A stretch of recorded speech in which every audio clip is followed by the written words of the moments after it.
Hey friends, this is the Bev Volfie from our half acre homestead, and today we're going to make this year's suet cakes.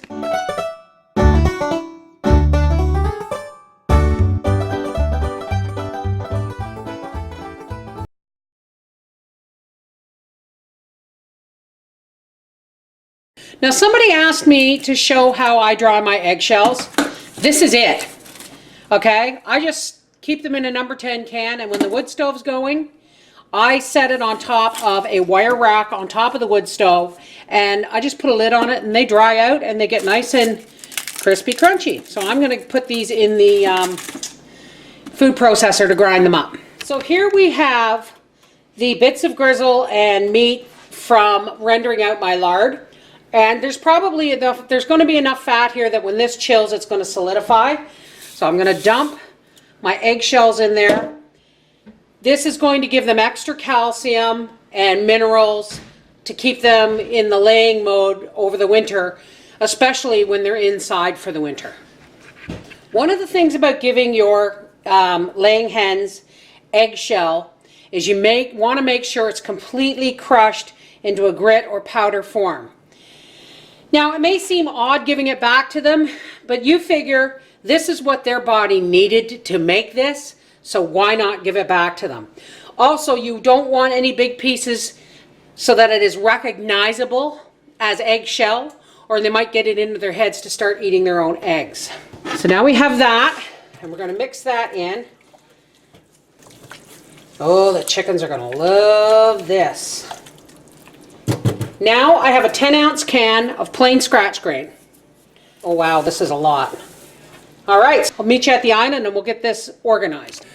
Okay, so the last thing I'm going to put in here is some cooked down goose grease from our Thanksgiving goose. Now, you may be thinking that that's horrible, feeding goose grease to chickens. Think again.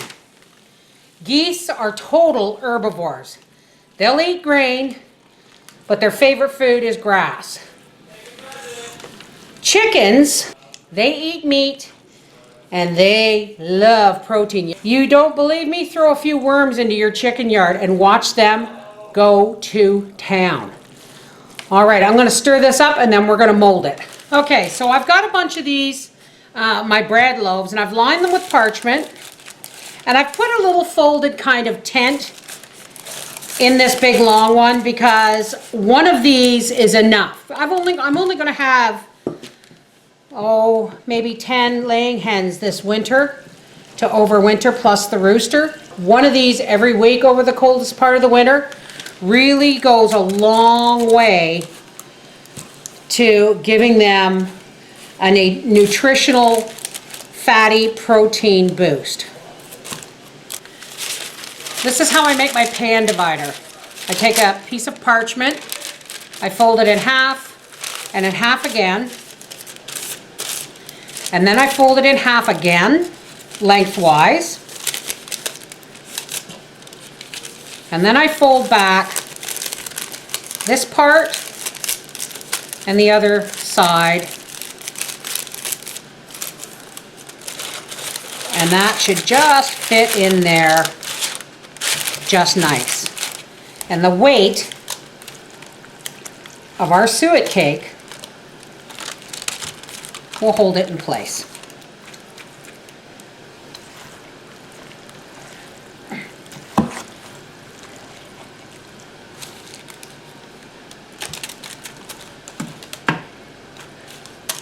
So we're just going to mold these up, and when they cool, I will brick them in. I'll put them in a bag in the freezer, and we'll dole them out over the winter.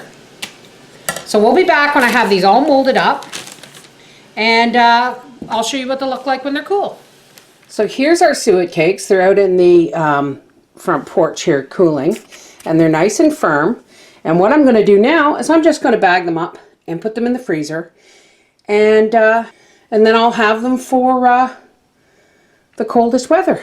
This is the Bev Volfie from our half acre homestead saying, that is how I keep my chickens happy the 8th cold weeks of the winter. This gives them essential fat, protein, minerals, as well as grain. They love it. Take care. God bless.